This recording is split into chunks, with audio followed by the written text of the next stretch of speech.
गुरु श्री यतपदकमलम् श्रीगुणानविष्णवामयस्य श्रीरूपां सग्रो यातं सहगनो ललिता सहगनो रघुनाथं नितं तं सजीवम् सादयितां सवदतां परिजनसहितं कृष्णचैतन्यदेवां श्रीराधा कृष्णपादना सहगणौ लोलिता श्रीविशाखान्वितांश्च वंशाकल्पतरुश्च कृपसिन्धुभ्यो एव च पतितानं पावनेभ्यो वैष्णवेभ्यो नमो नमः। नन्दलीलामय विग्रहाय हेमावदिव्यसुविसुन्दराय तस्मै महाप्रेमरसप्रदाय चैतन्यचन्द्राय नमो नमस्ते। नित्यानन्द नमस्तेभ्यां प्रेमानन्दप्रदायिने कलौ कल्मषहनाशय जन्नवापतये नमः। श्री अद्वैता नमस्तभ्यां कलिजनकृपानिधे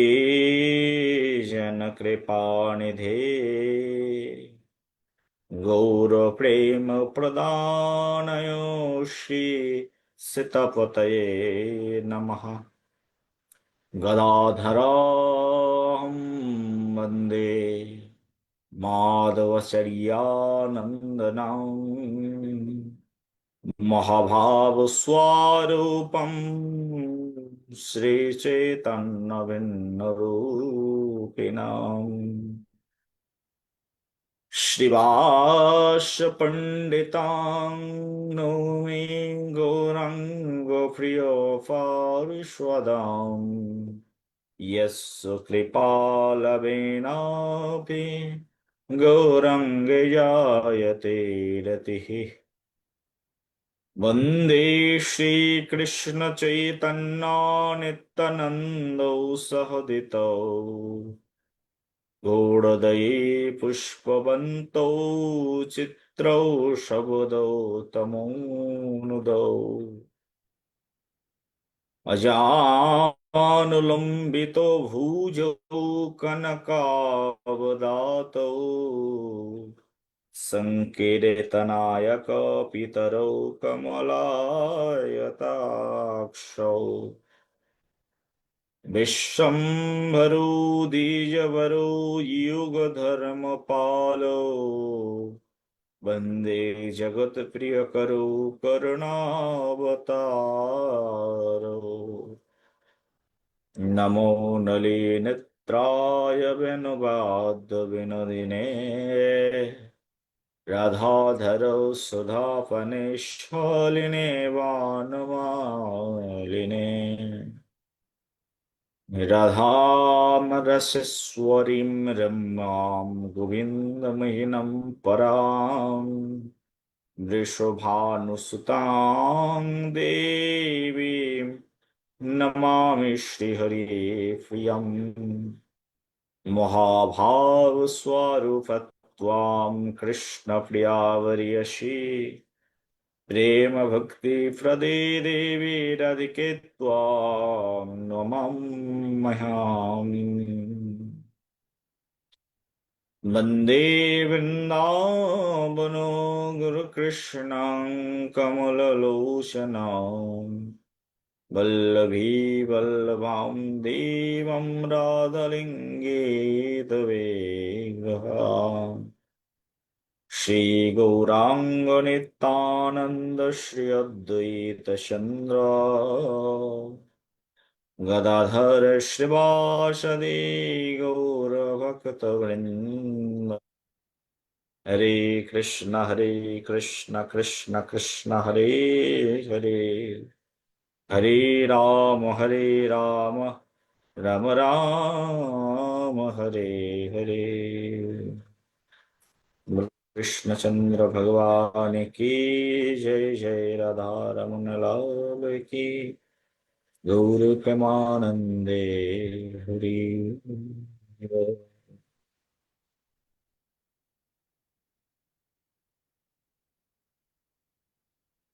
আমরা একবারের জন্য দেখে নেব গীতার রূপরেখা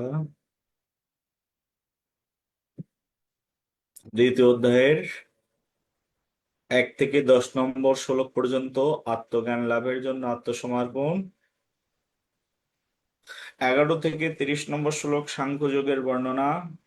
আমরা 11-30 শ্লোক পড়েছি।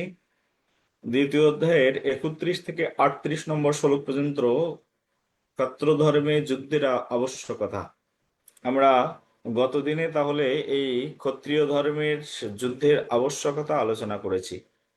আজকে আমরা অধ্যয়ন করব 39 থেকে 53 নম্বর শ্লোক পর্যন্ত। এই ভগবদ গীতার দ্বিতীয় অধ্যায়ের 39 থেকে 53 নম্বর শ্লোক পর্যন্ত ক্ষত্রিয়ের কর্মযোগ সম্পর্কে আলোচনা করা রয়েছে। তো আমরা আজকে 39 থেকে 53 শ্লোক পর্যন্ত একজন ক্ষত্রিয়ের যে সকল কর্মযোগ প্রয়োজন সেই সকল বিষয় সম্পর্কে আমরা শ্রবণ করব। সবাই ভগবদ গীতা বের করে ফেলুন। যাদের কাছে যে গীতা আছে গীতার দ্বিতীয় অধ্যায় বের করুন।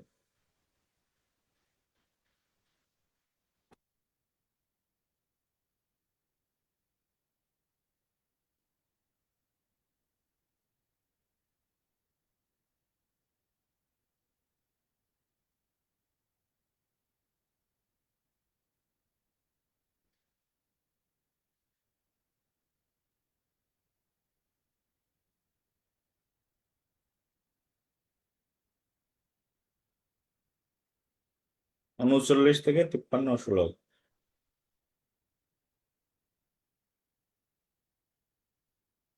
39 নম্বর শ্লোক দেখুন সবাই একবার।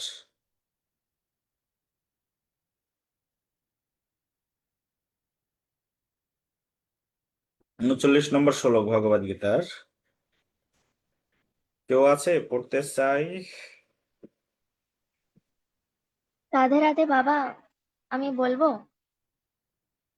বলতে ইচ্ছা? হ্যাঁ। বলো তাহলে।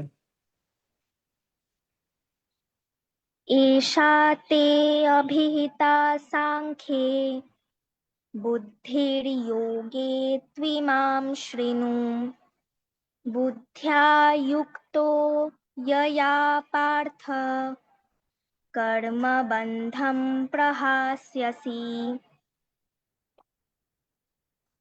আরেকবার বলো। এষা তে অভিহিতা সাংখ্যে বুদ্ধির্যোগে ত্বিমাম শৃণু বুদ্ধ্যা যুক্তো यया পার্থ কর্মবন্ধম প্রহাস্যসি। হুম, ঠিক আছে। ऐसा ते अभिहिता। ऐसा है। ऐसा ते अभिहिता संख्ये অভিহিতা সাংখ্যে। योगे ইউমাম শ্রেণু। এর বাংলা কি তাহলে? হে পার্থ, তোমার জন্য এই তত্ত্ব সমত্ববুদ্ধি জ্ঞান যোগের বিষয়ে বলা হলো। এখন তুমি কর্মযোগের কথা শোনো। এই বুদ্ধি দ্বারা যুক্ত হলে তুমি অনায়াসে কর্মবন্ধন হতে মুক্ত হবে। হুম, আমরা এই জগতে সকলেই এরকম কর্মবন্ধনের মধ্যে আছি। আমরা বাধ্যবাধকতা এটা করতেই হবে এরকম কর্মবন্ধনের মধ্যে আছে। বলছে কর্মবন্ধন থেকে মুক্ত হবে কি করে, বলছে আমি এখন বলছি শোনো, কর্মবন্ধন থেকে কি করে মুক্তি হওয়া যায়। তা পরের শ্লোক 40 নম্বর শ্লোকে বলছেন, খুবই গুরুত্বপূর্ণ একেবারে, মানে জীবনের সঙ্গে মিশে যাওয়ার মতো শ্লোক।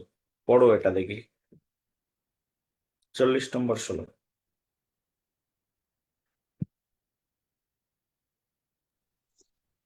বলবো বাবা। হুম। স্নেহাভিক্রমো নাশোস্তি তত্ত্ব বায়ো ন বিদ্যতে স্বল্পম পশ্য ধর্মস্য তারেতে মহতো ভয়াৎ। এই আর একবার পড়লো, কি পড়লে?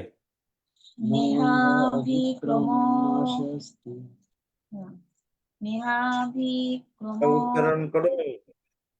নেহ্য অভিক্রমো নাশো অস্তি প্রত্যবায়ো ন বিদ্যতে স্বল্পম অশ্ব ধর্মস্য দেখো প্রথম তাবেতে প্রথম প্রথম শব্দটায় আসো, নয় ইহাভিক্রমা। ন ইহা অভিক্রম না হুম।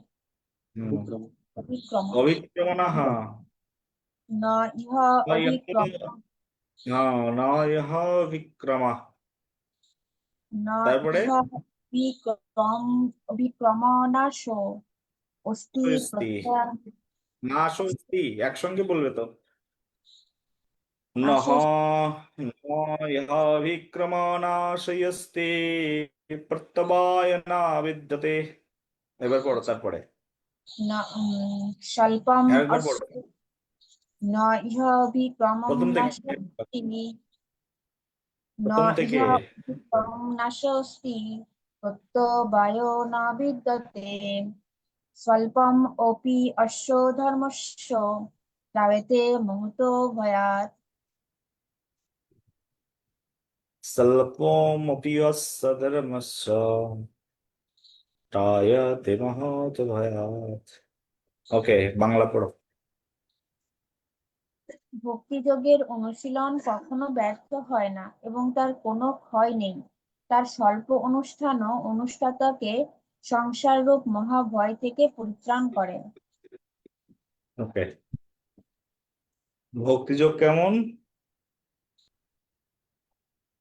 বলছে ভক্তিযোগ হচ্ছে এরকম, বলছে ভক্তিযোগ যদি অল্প একটু কেউ করে, তাতেও সে মহাভয় থেকে পরিত্রাণ লাভ করতে পারে। বলছে ধর্মের স্বল্প অনুষ্ঠানও জন্ম মৃত্যুর মহাভয় থেকে হতে রক্ষা করে। এখন বিষয় হচ্ছে, ভগবান শ্রীকৃষ্ণ এই 40 শ্লোক থেকে কি করে কর্মের বন্ধন থেকে মুক্ত হওয়া যায় সেই বিষয়ে আলোচনা করেছে। এবার আমাদেরকে বুঝতে হবে কর্মের বন্ধন কি জিনিস আবার, ঠিক আছে? কর্মের বন্ধন কাকে বলে? বলি এমন পৃথিবীতে এমন কিছু কর্ম আছে যে কর্ম করলে কর্মের বন্ধন হয়ে যায়। কর্ম তো এই জগতে সবাই করে।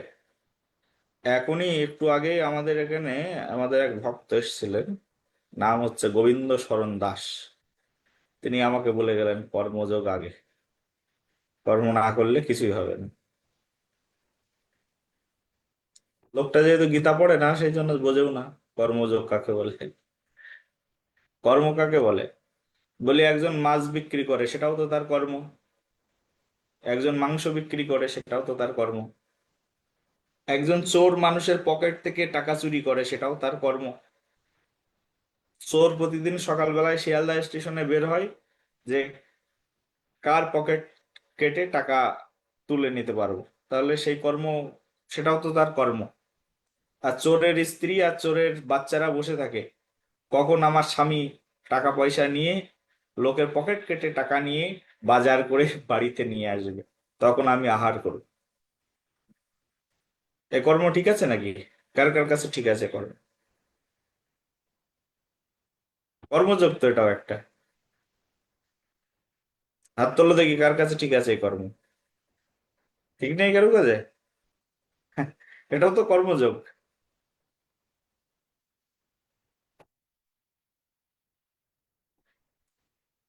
বলি সব কর্মই আমাদেরকে বন্ধন মুক্ত করতে পারে না, এই সকল কর্ম আমাদের বন্ধনের বলা হচ্ছে কোন কর্ম শ্রেষ্ঠ। কর্ম তো অনেক আছে, কিন্তু কর্মযোগ কোন কর্ম করতে হবে, তো ভগবান শ্রীকৃষ্ণ এখানে 40 নম্বর শ্লোকে বুঝিয়ে দিচ্ছেন। স্বল্পমপ্যস্য ধর্মস্য ত্রয়তে মহাতভয়া। বলছে অল্প একটু যদি মানুষ ধর্মযুক্ত কাজ করে, তার মানে ভক্তিযুক্ত কর্ম করে, এক কথায় বলছে ওই অল্প একটু ভক্তিযুক্ত কর্মও তাকে মহাভয় থেকে পরিত্রাণ প্রদান করতে পারে।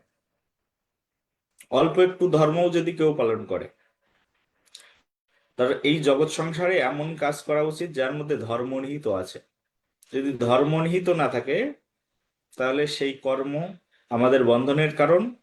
আর ধর্ম নিহিত থাকলে সেই কর্ম আমাদের সকল বন্ধন থেকে মুক্ত করে দেবে। নাহলে কর্মই আমাদেরকে বন্ধন করে রাখবে। বন্ধন বুঝো তো, বন্ধন মানে হচ্ছে বন্দি, আমাদেরকে বন্দি করে রাখবে, কাজই আমাদেরকে বন্দি করে রাখবে। একজন ব্যক্তি সকাল থেকে সন্ধ্যা পর্যন্ত মাঠে চাষ করে, সে ভাবছে আমি সৎ মানুষ, কারণ মাঠে চাষ করি। আর মাঠে চাষ করে যা ফসল পায় সেই ফসল নিয়ে স্ত্রীকে বলে রান্না করো, স্ত্রী রান্না করে, আর সে আরামে খায়, রাতের বেলায় ঘুমায়, আবার প্রতিদিন সকালে মাঠে চলে যায়। এটা তো হচ্ছে তার কর্ম। বলে এই কর্ম ঠিক আছে? বলে কর্ম ঠিক আছে, কিন্তু কর্মটা বন্ধনের কারণ। তার কারণ সে মাঠে চাষ করছে তার স্ত্রীর জন্য আর নিজের জন্য। এতে কোনো ধর্ম নেই। ধর্মটা কি বলে, নিজের সন্তুষ্টির জন্য কর্ম করছে, সেই জন্য এই কর্ম বন্ধনের কারণ হয়ে যাবে। আবার এই একই কর্ম যদি ভগবানের আদেশে করে, গুরুদেব বললেন এই বাচ্চা যা 5 বিঘা জমি ধান চাষ করবি, আর এই ধান থেকে চাল তৈরি করবি, সেই চাল দিয়ে ভগবানকে ভোগ লাগিয়ে বাড়িতে স্বামী স্ত্রী দুইজন মিলে ভগবানের প্রসাদ খাবি। গুরুদেবের আদেশে যখন সে কর্ম করে, তখন সেই কর্ম বন্ধন মুক্ত হয়ে যায়। আবার নিজে নিজে যখন কর্ম করছে, সেই কর্ম তখন তার বন্ধন হয়ে যায়। একই কর্ম, কিন্তু বন্ধন আর একটা বন্ধন মুক্ত। এই জগৎ সংসারে যে সকল মানুষ শ্রী গুরুদেবের নির্দেশে গুরুচরণ আশ্রয় গ্রহণ করে গুরুদেবের নির্দেশে যে সকল মানুষ ধর্মযুক্ত কর্ম করে, কৃষ্ণকে সম্মুখে রেখে, কৃষ্ণকে সংসারের প্রধান ভেবে যারা কাজ করে, তারা কর্মের বন্ধন থেকে মুক্ত হয়ে যায়। আর যারা কৃষ্ণকে বাদ দিয়ে কাজ করে, তারা কর্মের বন্ধনের সঙ্গে যুক্ত হয়ে যায়। আর এমন করে বারবার জড়াতে থাকে, বারবার জড়াতে থাকে, ওই রেশন গুটির মতো একবার জড়িয়ে গেলে আর কখনো ছাড়ানো সম্ভব না। জগৎ সংসার থেকে তার মুক্তির আর কোনো পথ খুঁজে পাওয়া যায় না, কর্মের বন্ধন যদি হয়ে যায়। তো কোটি কোটি জন্ম আমরা এরকম কর্ম করে কর্মের বন্ধনের সঙ্গে যুক্ত হয়ে আছি। এই কর্মের বন্ধন থেকে মুক্ত হওয়ার জন্য আমাদের এখন কর্তব্য কি? তো এখন ভগবদ গীতায় যে ধরনের কর্ম করার কথা বলা হয়েছে, সেই ধরনের কর্ম করতে হবে। ভগবদ গীতায় ভগবান শ্রীকৃষ্ণ এই 40 শ্লোকের মধ্যে বললেন ধর্মযুক্ত কর্ম করো, তাহলে সকল ভয় থেকে পরিত্রাণ পেয়ে যাবে। তুমি কর্ম করছো, অর্জুনকে বুঝাচ্ছেন ভগবান শ্রীকৃষ্ণ, তুমি কর্ম করছো কিসের জন্য? তুমি কর্ম করছো ধর্মের জন্য। আমি ভগবান শ্রীকৃষ্ণ তোমাকে আদেশ করেছি যুদ্ধ করতে, তুমি যুদ্ধ করলে, এটাই হচ্ছে তোমার জন্য সর্বোত্তম কর্ম, কারণ তুমি আমার আদেশে কর্ম করছো। ভগবানের আদেশ নিয়ে যখন কোনো কিছু করা হবে, তখন বন্ধন মুক্ত হয়ে যাবে, না হলে বন্ধনে যুক্ত হয়ে যাবে। আর ভগবানের আদেশ কোথায় আছে? বলি ভগবানের আদেশ নিতে গেলে গীতা পড়তে হবে আর ভাগবত পড়তে হবে, এখান থেকে আদেশ নিতে হবে। বলো রাধে রাধে। খুব সুন্দর শ্লোক, পরের শ্লোক, যে পড়বে সে খুব ভাগ্যবান। ওই দেখি ভাগ্যবান কেউ পড়ো একজন, 41 নম্বর শ্লোক।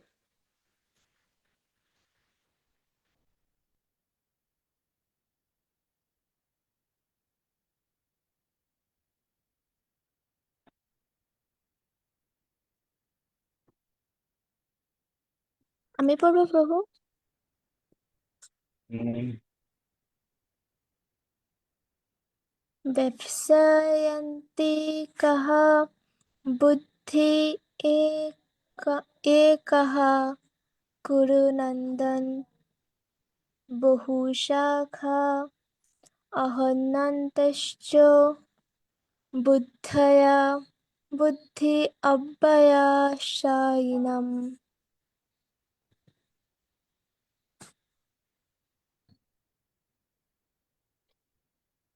বলছে ব্যবসায়াত্মিকা বুদ্ধি, আর একবার পড়ো, হচ্ছে না, ব্যবসায়াত্মিকা, ব্যবসায়াত্মিকা বুদ্ধির, ঠিক আছে, বুদ্ধির পর্যন্ত পড়বে, হ্যাঁ? ব্যবসায়াত্মিকা বুদ্ধির এক নন্দনা ব্যবস- বহু হি অনন্তাশ, চ পর্যন্ত পড়বে, অনন্তাশ।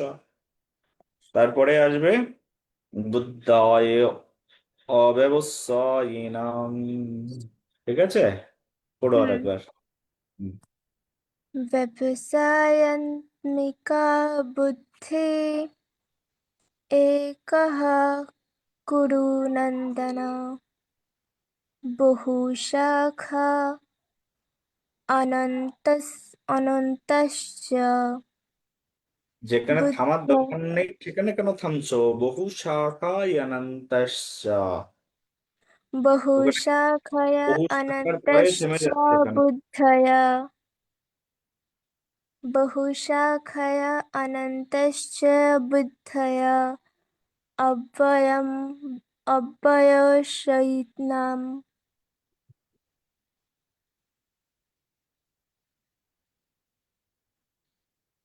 আরেকবার পড়ো।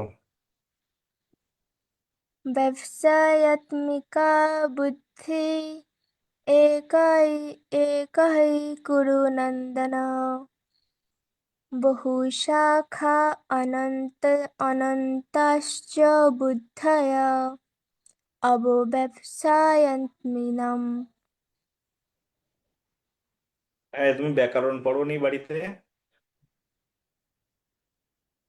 এই শ্লোকে কোথায় গিয়ে থামবে তুমি? 8টা করে অক্ষর ভেঙে নেবে, ঠিক আছে, 8টা অক্ষরের পরে গিয়ে থামবে, তার আগে কোনো জায়গায় দাড়ি কমা ফুল স্টপ লাগাবে না, ঠিক আছে? হুম আমি পড়বো, একবার আমি পড়বো। হ্যাঁ হ্যাঁ, পড়ো। ধন্যবাদ প্রণাম। হুম।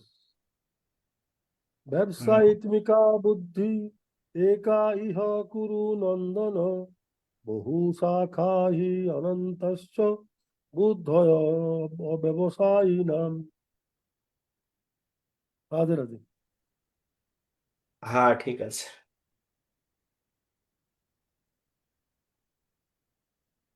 বাংলা পড়ুন। অনুবাদ প্রভু? হ্যাঁ। অনুবাদ কিন্তু অনুবাদ। যারা এই পথ অবলম্বন করেছে তাদের নিশ্চয়াত্মিকা বুদ্ধি একনিষ্ঠ।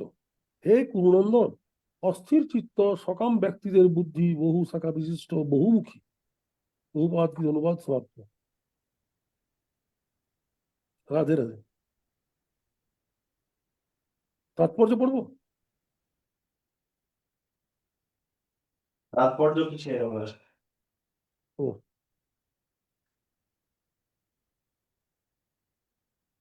ঠিক আছে প্রভু। হরে কৃষ্ণ।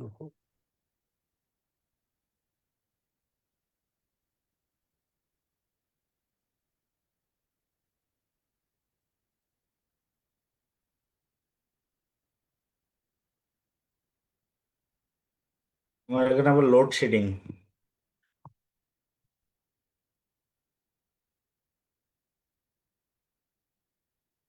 তো এখানে এই শ্লোকে বলছে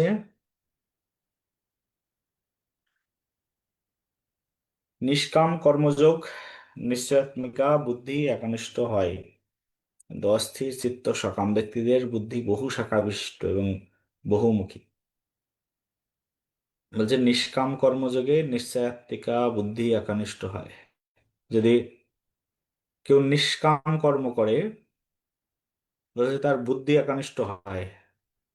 আর যদি কেউ সকাম কর্ম করে, সকাম মানে কি, কামনা বাসনা আছে, এই ধরনের কর্ম করলে তার বুদ্ধি অস্থির হয়ে যায়। আর এই বুদ্ধি বহু শাখা বিশিষ্ট আর বহুমুখী, কি করবে বুঝতে পারে না। যেমন কেউ এক্সাম্পল দিতে পারবে কামনা বাসনা যুক্ত ব্যক্তির, তার মানে খুব কামনা বাসনা আছে, তার বুদ্ধি কেমন হয়? কেউ একজন কে বলতে পারে? প্রচুর চাই, প্রচুর চাই, তার বুদ্ধিটা কেমন হবে?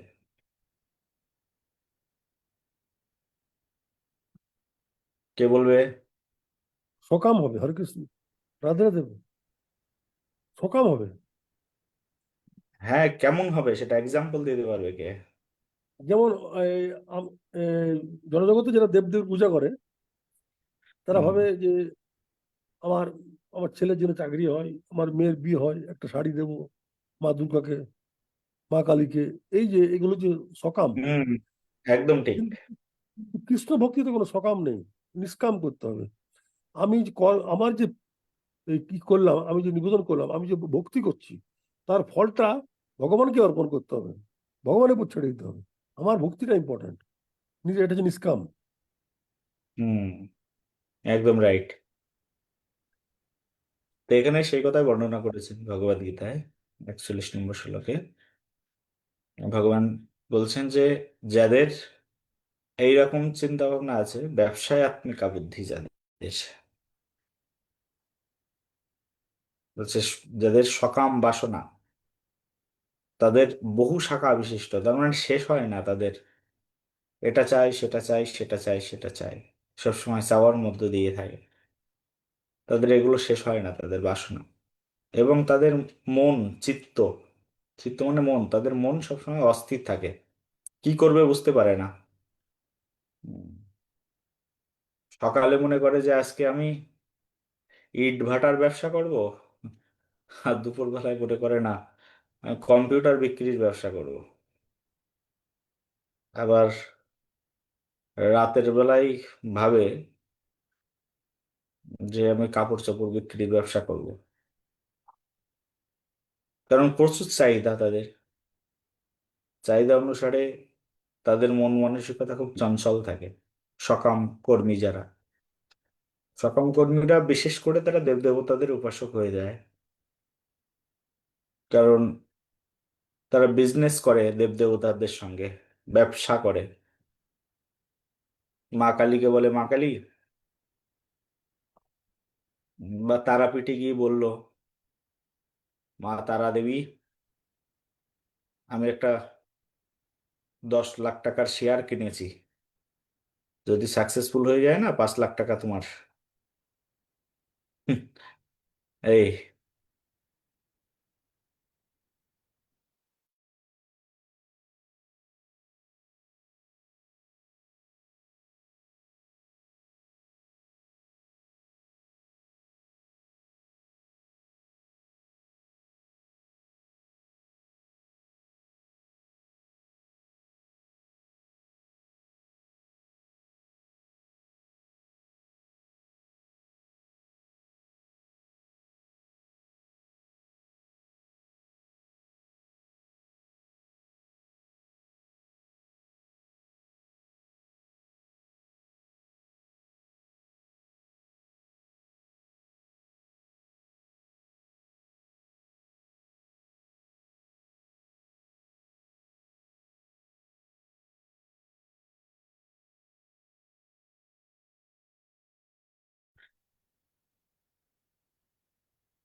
রাধে রাধে, শোনা যাচ্ছে?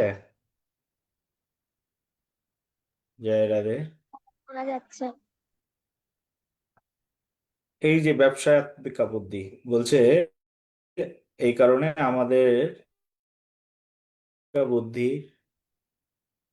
এটা ভগবান শ্রীকৃষ্ণ আমাদেরকে এই ব্যবসায়িকা বুদ্ধি থেকে পরিত্রাণ পাওয়ার কথা বলেছেন, ঠিক আছে? 42 নম্বর শ্লোকে একজন পড়ো।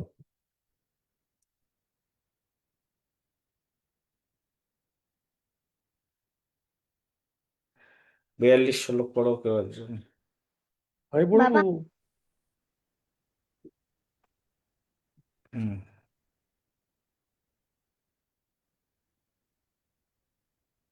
নতুন কেউ? না নাম ধরে বলতে হবে? 42, 43।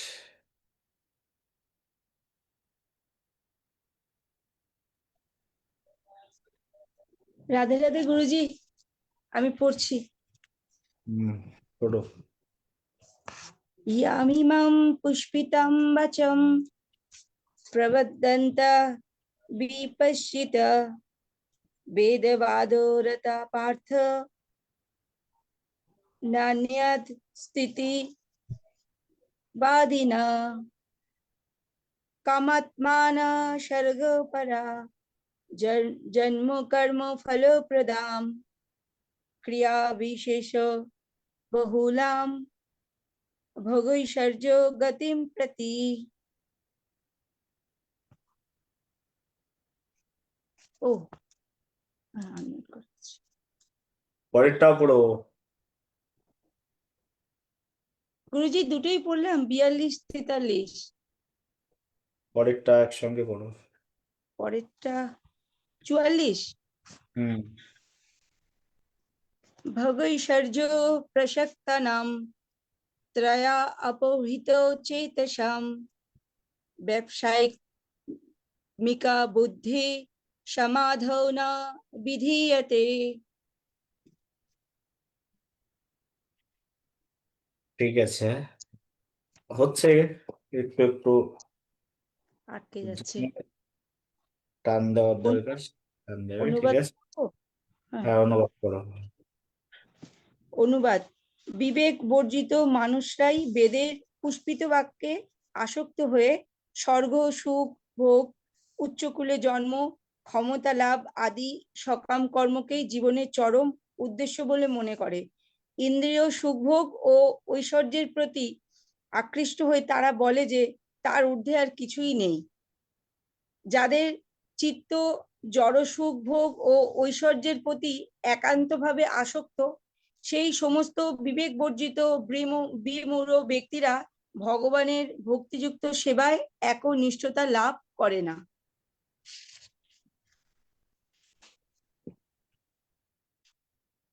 রাধে রাধে।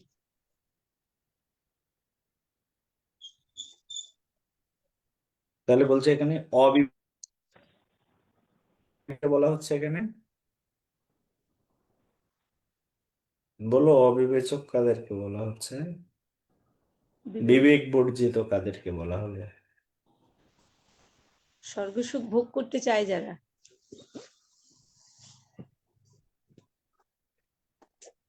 ভোগ আসক্ত, বলছে যারা ভোগ আসক্ত তাদেরকে বলছে বিবেক বর্জিত। কর্মফল প্রশংসাকারী বেদবাক্যই যাদের চিত্ত আকৃষ্ট, যাদের বুদ্ধিতে স্বর্গই পরম প্রাপ্য বস্তু। কিছু কিছু মানুষ আছে সংসারের মধ্যে যারা বলে থাকেন স্বর্গ দেখবে।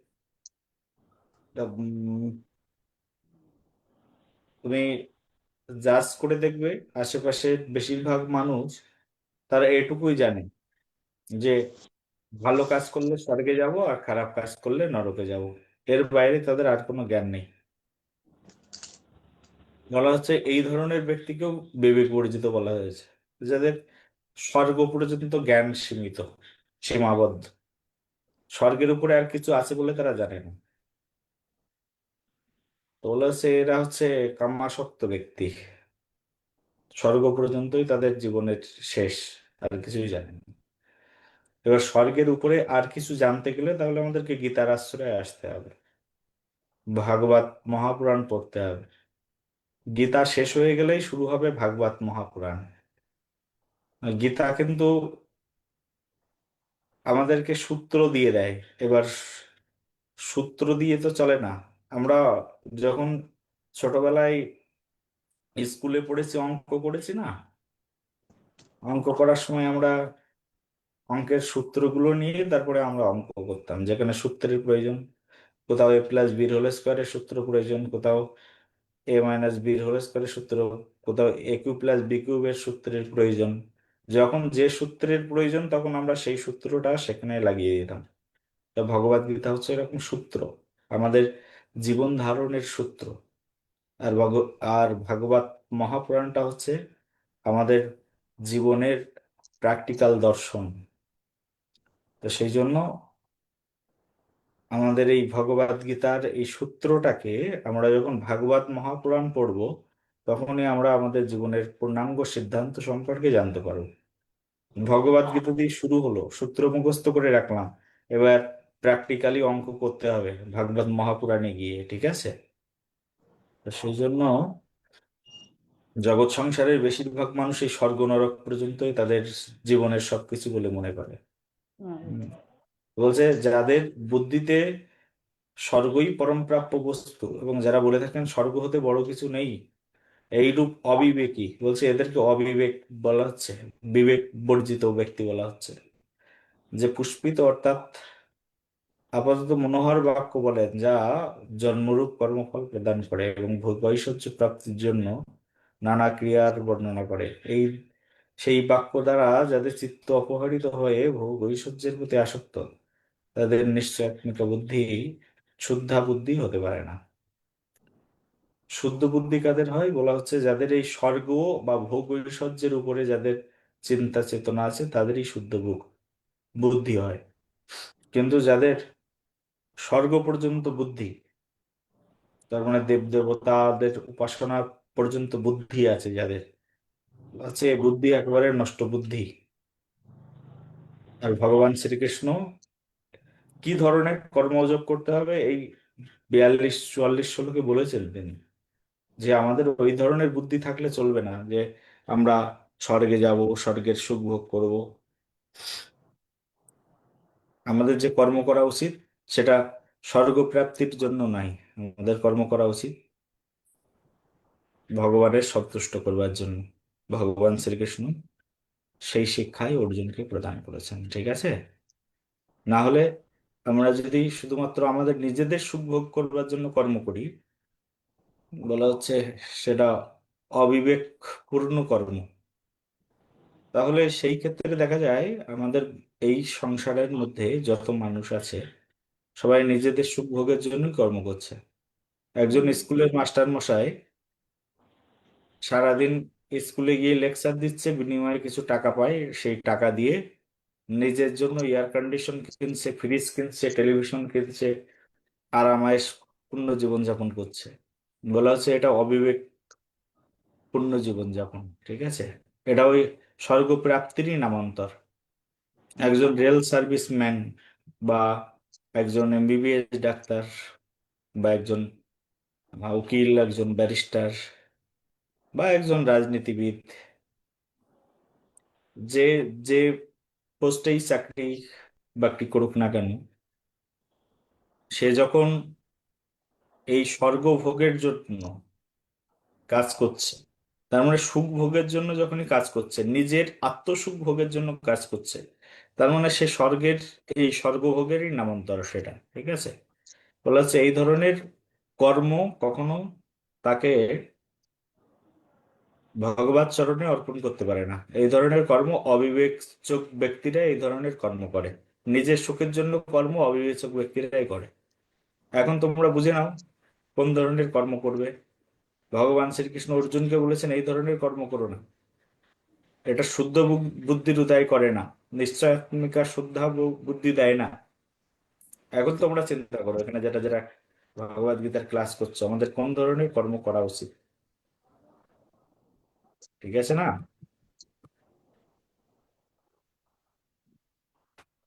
45 শ্লোকেও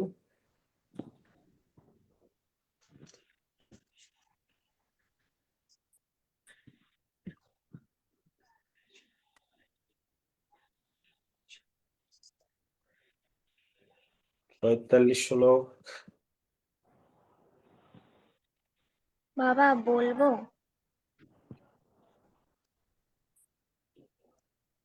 বলো, কেউ বলছে না এখন। त्रैगुण्या विषया वेदा निस्त्रैगुण्यो भवार्जुन निर्द्वन्द्वो नित्यसत्त्वस्थो निर्योगक्षेम आत्मवान्। ঠিক আছে, একদম উচ্চারণ ঠিক আছে, আরেকবার বলো। त्रैगुण्या विषया वेदा निस्त्रैगुण्यो भवार्जुन निर्द्वन्द्वो नित्यसत्यस्थो निर्योगक्षेम आत्मवान् নির্যাগক্ষেম আত্মা। निर्योगक्षेम आत्मवान्। হুম। বাংলা। হে অর্জুন, বেদ পূর্বোক্ত ভাবে ত্রিগুণের কার্যরূপ সমস্ত ভোগ এবং তারই সাধনের প্রতিপাদক, সুতরাং তুমি ঐসব ভোগ এবং তার সাধনে আসক্তি বর্জিত হও। হর্ষ শোকাদি দ্বন্দ্বরহিত ও নিত্য বস্তুতে পরমাত্মাকে স্থিত হও এবং যোগ ক্ষেমের আকাঙ্ক্ষাহীন ও আত্মপরায়ণ হও। হুম। বলছে হে অর্জুন, বেদ পূর্বোক্ত ভাবে আমাদের যে বেদ আছে না, এই বেদের ভিতরে 3 গুণের কার্য বর্ণনা করা আছে। কি কি গুণ? একটা হচ্ছে সত্যগুণ, একটা রজগুণ, আর একটা হচ্ছে তমগুণ। এই 3 গুণের কার্য বেদের মধ্যে বর্ণনা করা আছে।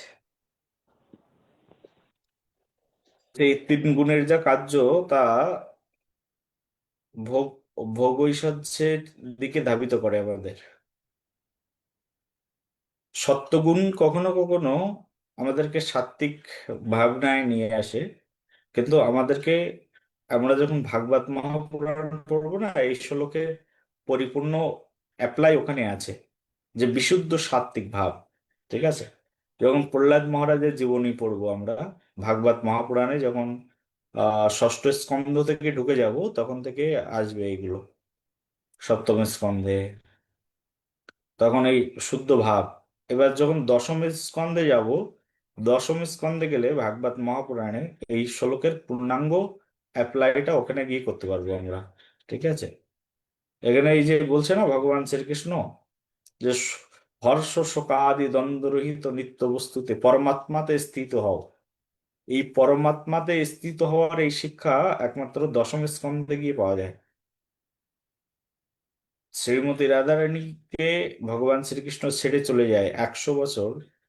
রাধারানী কৃষ্ণ বিরহে একমাত্র পরমাত্মাতে স্থিত হয়েছিলেন। প্রাণ বায়ুটা শুধু নির্গত হতো কৃষ্ণ কৃষ্ণ শব্দ উচ্চারণ করে। ঠিক আছে? এগুলো ভাগবত মহাপুরাণে গেলে আমরা এই এই ধরনের শ্লোকের অ্যাপ্লাইটা করতে পারবো, প্রয়োগ বিধিটা জানতে পারবো। হ্যাঁ, এখানে ভগবান শ্রীকৃষ্ণ এখানে বর্ণনা করেছেন যে তুমি একেবারে শোক দ্বন্দ্বরহিত হও, নিত্য বস্তুতে পরমাত্মাতে স্থিত হও। এই কথাটি খুব গুরুত্বপূর্ণ, যে পরমাত্মাতে স্থিত হও। জগতে পরমাত্মাতে যে সকল ব্যক্তি স্থিত, পরমাত্মাতে স্থিত হয়ে যে যদি কর্ম করা হয়, তাহলে সেই কর্মই শ্রেষ্ঠ কর্ম হয়। তাহলে অন্যান্য কর্ম সব বন্ধনের কারণ হয়ে যায়। পরমাত্মাতে স্থিত কারা? বলছে যারা দীক্ষা গ্রহণ পূর্বক ভগবানকে ভোগ নিবেদন করে প্রসাদ গ্রহণ করেন, নিত্য শ্রী গুরুদেবের আজ্ঞা অনুসারে প্রতিদিন যাপন করছেন, তাদেরকে বলা হয় একেবারে ভগবানের প্রেমময়ী ভক্ত, কৃষ্ণের প্রেমময়ী ভক্ত, বা এই যে পরমাত্মাতে স্থিত। তার মানে সে পরমাত্মার জন্যই কাজ করছে। জীবের স্বরূপ কি? জীবের স্বরূপ হচ্ছে কৃষ্ণের নিত্য দাস। এটা হচ্ছে জীবের স্বরূপ। তো জীব কৃষ্ণের নিত্য দাস। আত্মার কর্তব্য হচ্ছে পরমাত্মার সেবা করা। হাতের কাজ কি? পূর্ণ দেহের সেবা করা। মুখের কাজ পূর্ণ দেহের সেবা করা। চোখের কাজ দেহের সেবা করা। পায়ের কাজ পূর্ণ দেহের সেবা করা। তেমনি ভাবে আত্মার কাজ হচ্ছে পরমাত্মার সেবা করা। ঠিক আছে? এটা হচ্ছে এই শ্লোকের বিশেষ শিক্ষা। 46 নম্বর শ্লোক কেউ পড়বে? নতুন কেউ পড়ো 46 নম্বর শ্লোক। মানিকলাল বাবু।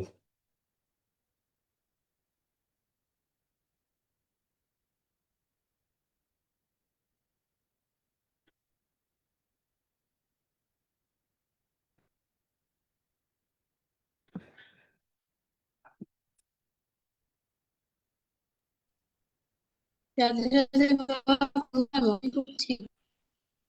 পড়ো।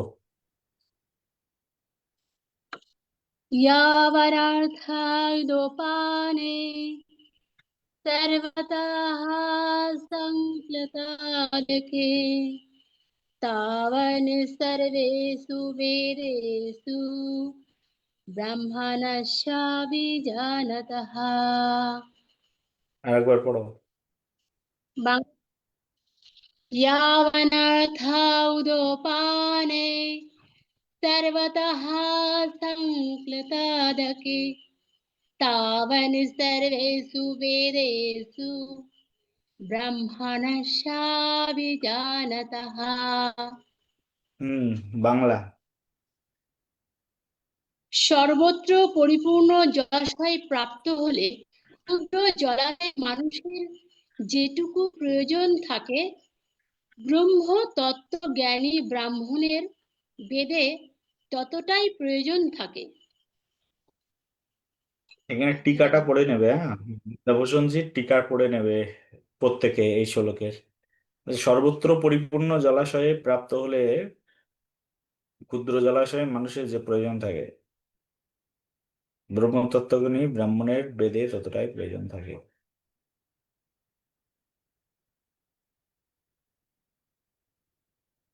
রাধে রাধে বাবা, টিকা তো এই এই গ্রন্থে নেই, কোথায় পাবো ওইটা?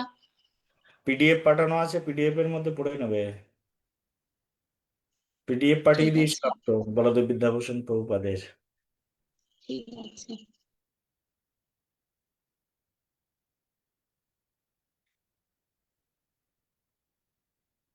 এর বলছে ব্রহ্মতত্ত্ব জ্ঞানী, বলছে একজন ব্যক্তি ব্রহ্মতত্ত্ব জ্ঞানী। ঠিক আছে, এই ব্রহ্মতত্ত্ব জ্ঞানটা বিশেষ জ্ঞান। বলছে ব্রহ্মতত্ত্ব জ্ঞানী ব্রাহ্মণের, যদি ব্রাহ্মণ হয় তাহলে ব্রহ্মতত্ত্ব জ্ঞানী পাওয়া হতে হতে পারে। তো বলছে ব্রহ্মতত্ত্ব জ্ঞানী ব্রাহ্মণের বেদের ততটাই প্রয়োজন থাকে যতটা ক্ষুদ্র জলাশয়ে মানুষের যতটুকু প্রয়োজন থাকে। এটা একটা মানুষের ভিতরে, মনে করো একটা মানুষ সারাদিনে 1 লিটার বা 2 লিটার 4 লিটার জল খেতে পারে। যদি তুমি জলের বিশাল বড় জলাশয় বা সমুদ্রের মধ্যেও বসিয়ে দাও, যার 4 লিটার গ্রহণের ক্ষমতা আছে, 4 লিটারের বেশি তো গ্রহণ করতে পারবে না। তদনুরূপ ভাবে এখানে বলা হচ্ছে যে এই যে জগৎ সংসার, এই জগৎ সংসারের মধ্যে যত মানুষ আছে, সকল মানুষের এটাই হচ্ছে পরিচয়, যারা ব্রহ্মের উপাসক, ব্রহ্মতত্ত্ব জ্ঞানী।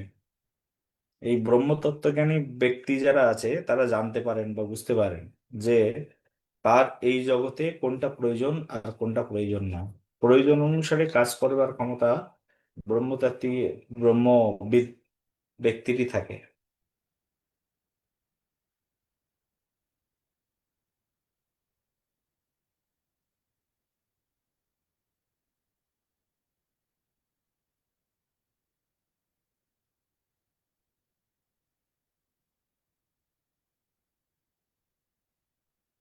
যেমন একটা এক্সাম্পল দেওয়া যেতে পারে,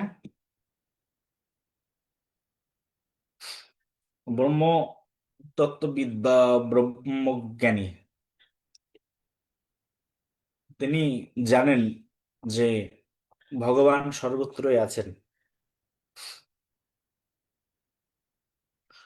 তিনি যেখানে যাই সেখানেই তিনি ভগবানের উপস্থিতি উপলব্ধি করতে পারেন। যার ভিতরে জ্ঞান যথাযথভাবে নিহিত নেই, তিনি অন্য জায়গায় গিয়ে হাতড়াতে থাকেন এখানে ভগবান আছে কি নেই। একজন ভক্ত যদি এখন সমুদ্রের মাঝখানে যে পড়ে, সমুদ্রের মধ্যেও সে গুরু বীজ গুরু গায়ত্রী, কৃষ্ণ বীজ কৃষ্ণ গায়ত্রী, গৌর বীজ গৌর গায়ত্রী জপ করে ভগবানকে আহ্বান করে ভগবানকে স্মরণ করে পরম শান্তিতে থাকতে পারে। ভক্ত যেখানেই যাবে সেটাই বৃন্দাবন হয়ে যাবে। ভক্ত যেখানেই যাবে সেই স্থানটাই তিনি তার সাধন ভজনের ভূমিতে পরিণত করে নেবেন। কিন্তু একজন অভক্ত মানুষ, সে যখন এক জায়গা থেকে আরেক জায়গায় যাবে, তখন তিনি বোর হয়ে পড়বেন, যে কি করা প্রয়োজন নিজেই বুঝতে পারবেন না। আমরা আজকে আমাদের কপাল গুণে আমরা এই মত্ত লোকে এসে পড়েছি। ভগবান শ্রীকৃষ্ণ এরকম কোটি কোটি কোটি কোটি পৃথিবীর সৃষ্টি করে রেখেছেন। সেই জন্য এই এই জ্ঞান আমাদের প্রয়োজন, আত্মতত্ত্ব জ্ঞান। এই জগতে কোনো কিছু আমার নয়, যা কিছু আছে সব ভগবানের, আর আমি ভগবানের দাস। হম ভগবান শ্রীকৃষ্ণ এখানে যে ব্রহ্মজ্ঞানের কথা বলেছেন, এটি হচ্ছে তার বিশেষ সংজ্ঞা, যে এই পৃথিবীতে কোটি কোটি পৃথিবী ভগবান শ্রীকৃষ্ণ তৈরি করেছেন। আমাদের একটা পুরাণ, ভাগবত মহাপুরাণের মধ্যে বর্ণনা করা আছে, ভগবান শ্রীকৃষ্ণ যখন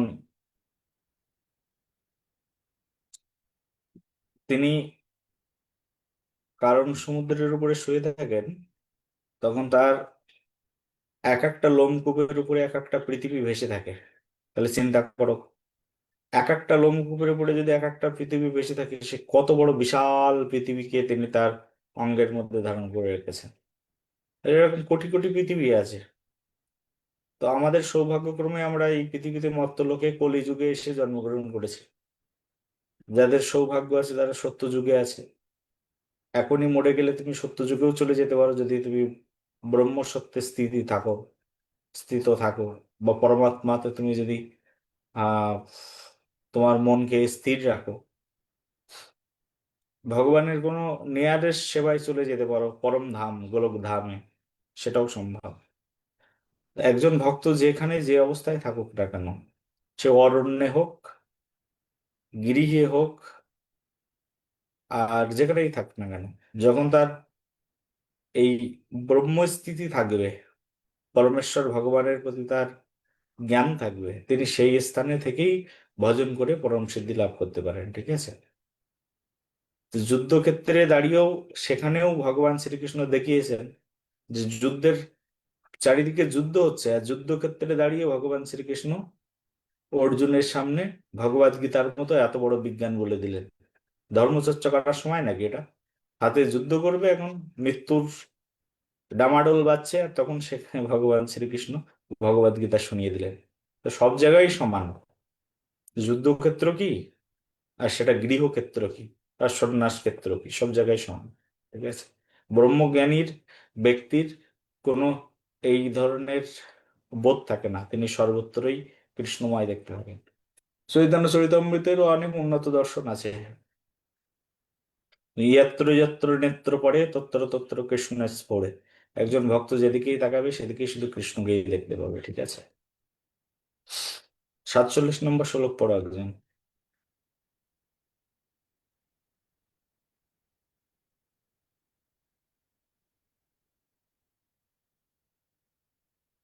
খুব গুরুত্বপূর্ণ শ্লোক। বাবা পড়বো? হম कर्मण्येवाधिकारस्ते मा फलेषु कदाचन मा कर्मफलहेतुर्भूमा ते सङ्गहस्तो त्वमा कर्मणि। আরেকবার পড়ো। ঠিক আছে, সুন্দর পড়ছো, আরেকবার পড়ো। कर्मण्येवाधिकारस्ते मा फलेषु कदाचन मा कर्मफलहेतुर्भूमा ते सङ्गहस्तो कर्मणि। বাংলা পড়ো। কর্মেই তোমার অধিকার, ফলে নয়, অতএব কর্ম করো, কিন্তু কর্মফলের হেতু হইও না, আবার কর্মত্যাগেও যেন তোমার প্রবৃত্তি না হয়। রাধে হম রাধে বাবা। যে কর্মেই তোমার একমাত্র অধিকার, বলছে কর্মেই তোমার অধিকার, ফলে নয়। তার মানে একজন ভক্ত, ভগবান শ্রীকৃষ্ণ বোঝাতে চেয়েছেন যে তুমি শুধু কর্ম করে যাও, কর্মে ফলের আশা করো না। কোন কর্ম করবে যার জন্য ফলের আশা করবে না? বলছে ভগবত ভক্তিমূলক কর্ম করো, ফলের আশা করো না, কিন্তু কর্মফলের হেতু হয়েও না, আবার কর্মত্যাগকেও তোমার প্রবৃত্ত হয় না। কর্ম করবো না এই ধরনের কাজ করো না। যে অর্জুন বলছে যুদ্ধ করব না, এই ধরনের কথাও বলা যাবে না, যুদ্ধ করব না। যুদ্ধ করব আমি, কেন করব? না ভগবান শ্রীকৃষ্ণের জন্য করব। কিন্তু কি ফল হবে, জিতবো কি না জিতবো এত দেখার দরকার নেই, তাহলে তুমি যুদ্ধ করবে কি করে? তেমনি ভাবে আমরা এই জগৎ সংসারে এসেছি, আমাদের প্রত্যেকের ভক্তি করা প্রয়োজন, ভগবানকে ডাকা প্রয়োজন। সকাল থেকেই শুরু করে দেবো ভগবানকে ডাকা, জপ করা, মঙ্গল আরতি করা, ভগবদ গীতা অধ্যয়ন করা, ভগবানের সেবা করা। কিন্তু বিনিময়ে ভগবান আমাকে কি দেবেন এত কিছু দেখতে গেলে চলবে না।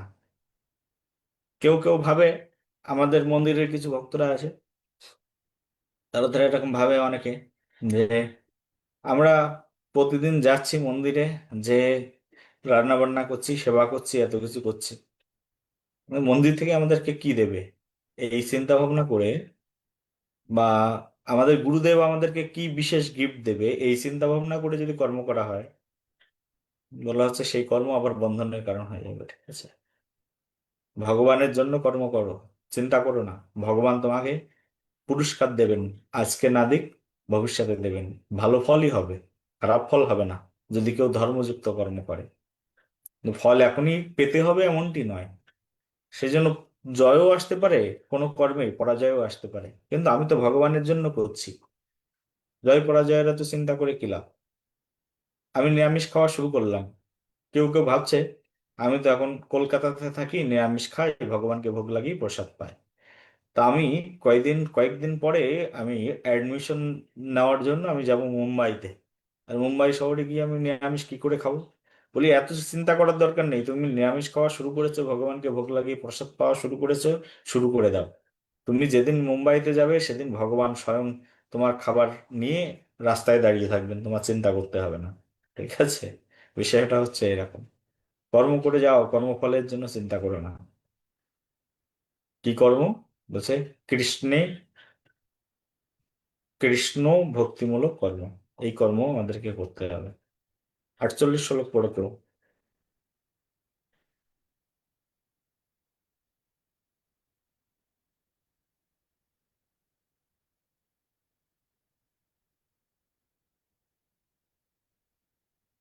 ইয়াগাস্তাহ কুরু কর্মাণি।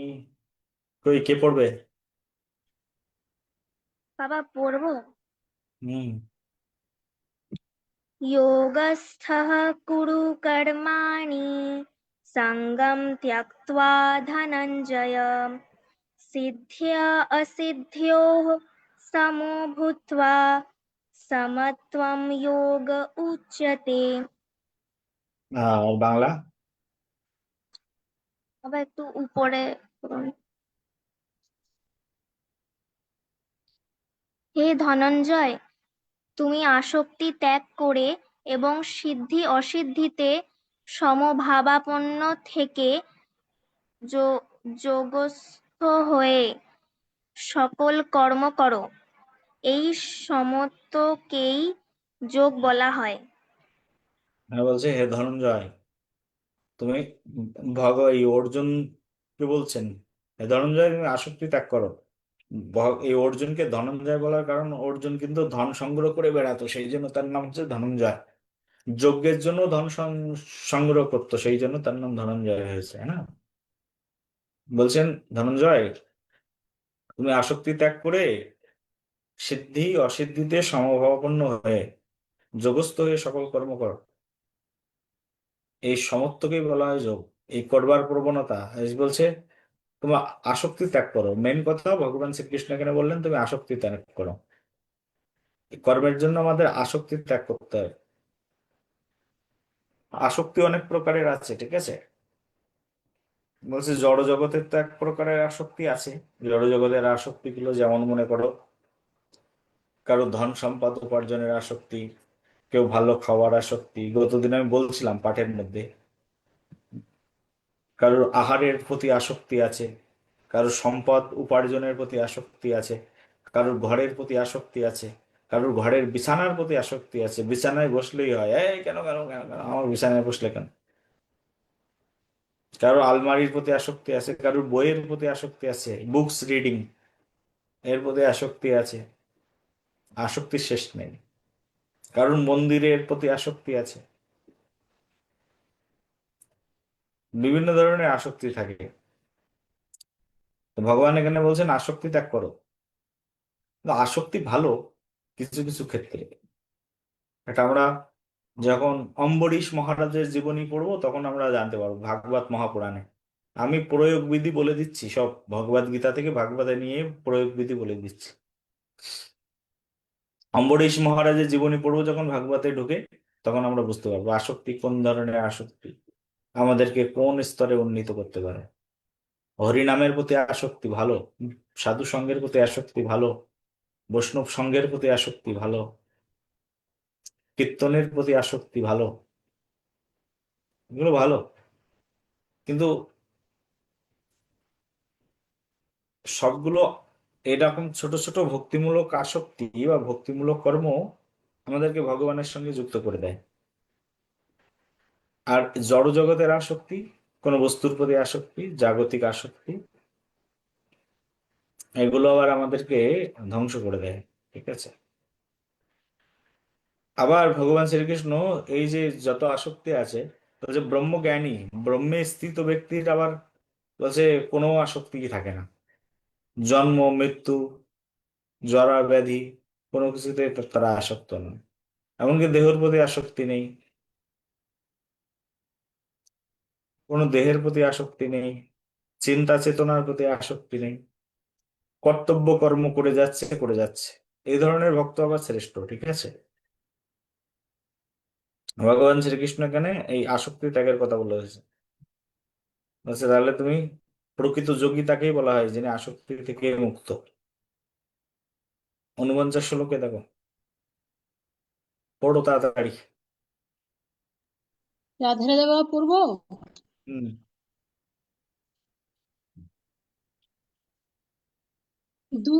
दूरेणावरं कर्मा बुद्धियोगत धनञ्जया बुद्धौ शरणम् अनिच्छा विपन्नाः फलहेतवा হে তবাহা।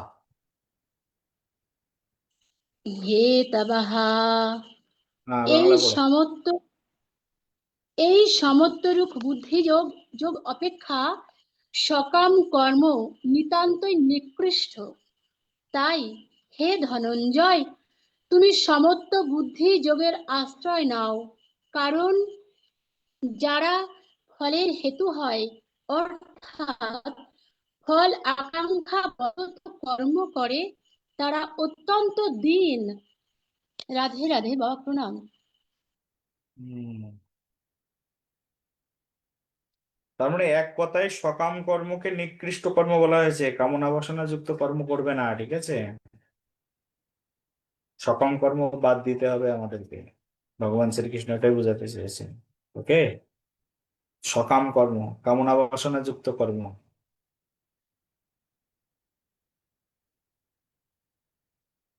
বারবার কৃষ্ণ এই একই কথাই বলছেন অর্জুনকে। পরের শ্লোক পড়ো একজন। বুদ্ধিযুক্ত।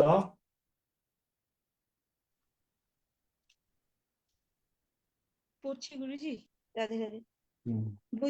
बुद्धि युक्त जहाति हो उभे सुकृत दुष्कृते तस्मात् योगाय युयुष्व योगः कर्मसु कौशलम्। বাংলা কি? যিনি ভগবত ভক্তির অনুশীলন করেন তিনি এই জীবনেই পাপ ও পুণ্য উভয় ফল থেকে মুক্ত হন। অতএব তুমি নিষ্কাম কর্মযোগের অনুষ্ঠান করো, সেটিই কর্মকৌশল। হুম। সমত্ব বুদ্ধিযুক্ত পুরুষ ইহলোকে পাপপুণ্য থেকে পরিত্যাগ লাভ করতে পারে। বলছে একমাত্র কোন বুদ্ধিযুক্ত লোক পাপপুণ্য থেকে পরিত্রাণ লাভ করতে পারেন, মুক্তি লাভ করতে পারেন কে? তা বলছে যারা সমত্ব বুদ্ধিযুক্ত, তার মানে যারা ধর্মযুক্ত কর্ম করেন, ভগবানকে কেন্দ্র করে কর্ম করেন, তারা এইসব পাপ পুণ্য থেকে পরিত্যাগ। একই কথা। তার মানে ভগবদ গীতায় ভগবান শ্রীকৃষ্ণ বারবার একই কথা বোঝাচ্ছে, কিন্তু মানুষ বুঝতে পারে না। চিন্তা করতে পারো কতবার বোঝাচ্ছে। নিষ্কাম কর্ম করো, আমাকে আশ্রয় করে কর্ম করো, তাহলে তুমি পাপ পুণ্য থেকে মুক্ত হতে পারো।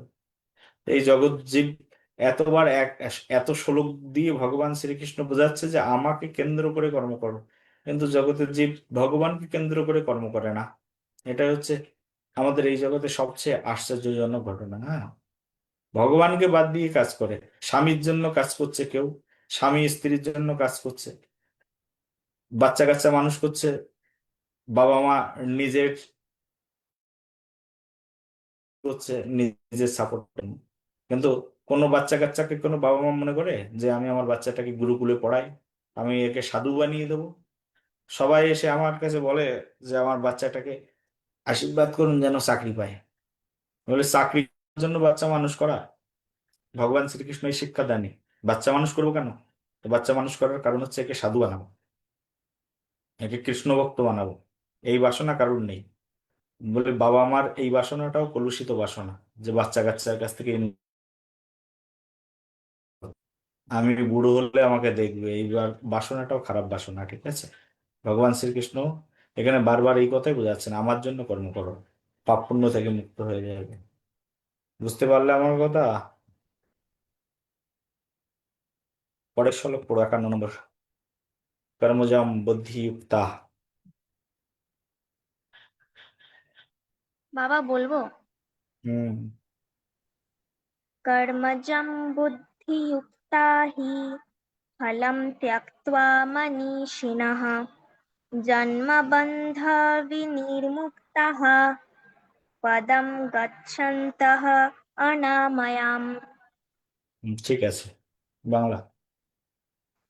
কারণ সমত্ব বুদ্ধি সম্পন্ন জ্ঞানীগণ কর্মজনিত ফল ত্যাগ করে জন্মরূপ বন্ধন হতে মুক্ত হয়ে নির্বিকার পরমপদ লাভ করেন। হুম,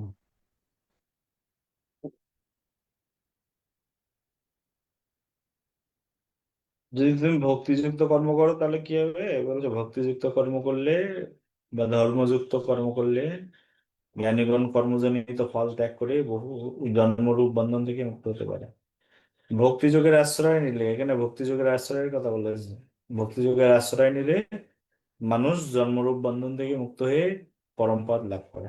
কেউ যদি একবার কৃষ্ণ ভক্তি করে, সামান্যতম যদি কৃষ্ণ ভক্তি করে, ভগবানকে ডাকে, আর ভক্তিযোগ আশ্রয় করবার জন্য প্রথমে তাকে একজন কৃষ্ণ ভক্ত শ্রী গুরুদেবের চরণাশ্রয় গ্রহণ করতে হবে। ঠিক আছে, এবার তিনি যেভাবে আদেশ করবেন সেভাবে কাজ করতে হবে। আর এইভাবে যদি কর্ম করা যায়, বলা হচ্ছেন তিনি নির্বিকারে পরমপদ লাভ করতে পারেন, ভগবান শ্রীকৃষ্ণের পরমপদ লাভ করতে পারেন। ঠিক আছে না? ভগবান শ্রীকৃষ্ণ এটা বুঝিয়েছেন। তারপরে শ্লোক পড়ো, ইয়াদাতে।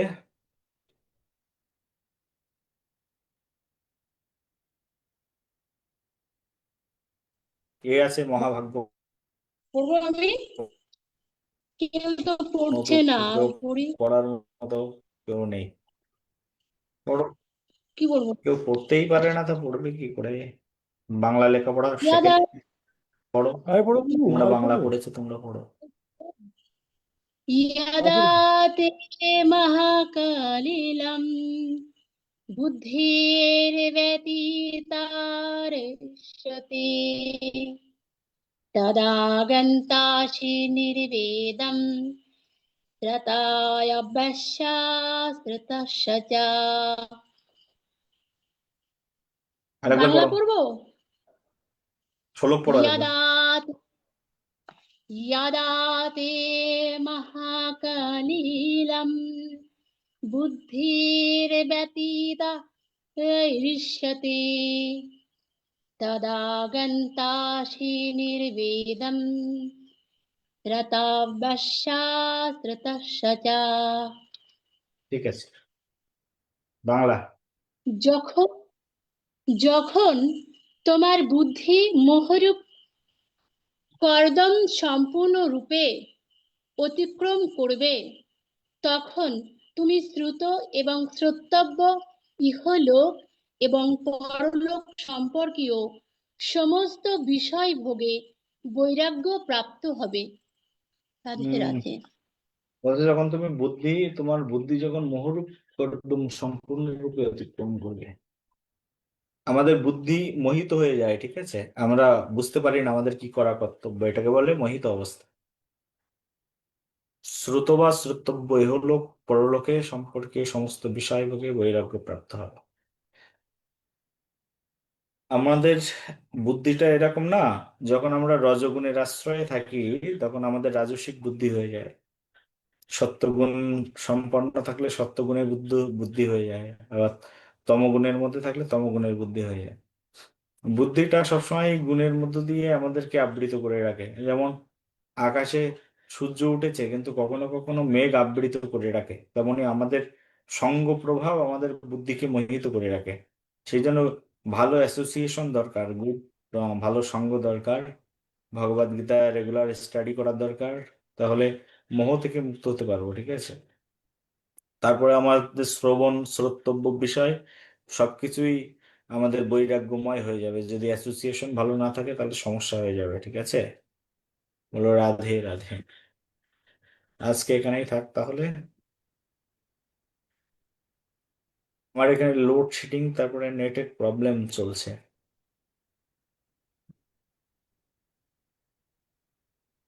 লোডশেডিং।